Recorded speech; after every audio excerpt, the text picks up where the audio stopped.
মানুষ যে দিক থেকে আসতো বিশ্ব নবী ওই দিক থেকে দান করতেন। আবার বিশ্ব নবী হাদিসের মধ্যে বলেন ওয়াসসাদাকাতু তুতফিউল খাতিআতা কামা ইয়াতফিউল মাউন নার। আপনি যে দান সদকা করেন এই দান সদকাটা কাল কিয়ামতের ময়দানে জাহান্নামের আগুনকে নিভিয়ে দিবে। যেই রকম ভাবে দুনিয়ার আগুন নিভাতে হলে আমাদের পানির প্রয়োজন হয়, দুনিয়ার আগুন যদি লাগে আমরা পানি দেই না, এই জাহান্নামের আগুনকে যদি আপনি নিভাতে হয় তাহলে আপনি বেশি বেশি দান সদকা করতে হবে। কি করতে হবে? আবার বিশ্বনবী অন্য হাদিসের মধ্যে বলেন দাউ মারদাতুম বিসসাদাকা।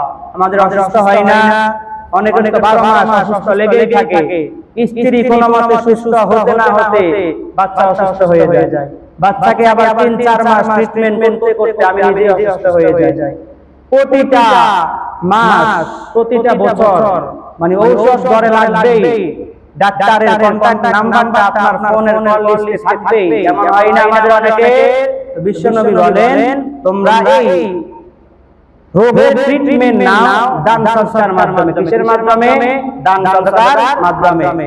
আপনি অসুস্থ হয়েছেন, অনেক ট্রিটমেন্ট তো করাইছেন, আল্লাহকে বলেন না আল্লাহ আপনি আমাকে অনেক রোগ দিয়েছেন, অনেক পরীক্ষা আপনি করতেছেন, আমি আমার ছেলের অসুস্থ যেন ভালো হয়ে যায় এই নিয়ত করে মসজিদের মধ্যে 100 টাকা দান করলাম।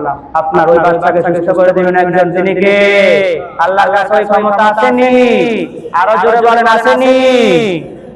এরপরে রব্বুল আলামিন কোরআনে কারীমের মধ্যে বলেন যারা দান করে আল্লাহর রাস্তায় তাদের উদাহরণ দিয়ে রব্বুল আলামিন বলেন মাসালুল লাযিনা ইউনফিকুনা আমওয়ালাহুম في سبيل الله كمثل حبة أنبتت 7 سنابل في كل سنبلة 100 حبة والله يضاعف لمن يشاء والله واسع عليم।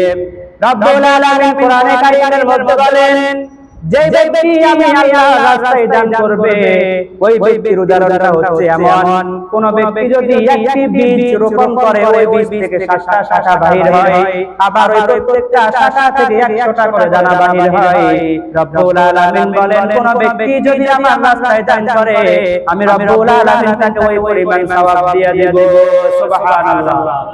অর্থাৎ আপনি একটি বীজ রোপণ করেছেন, ওই বীজ থেকে 7টা শাখা বাইর হয়েছে, আর প্রত্যেকটা শাখায় 100টা করে দানা আছে, তাহলে একটা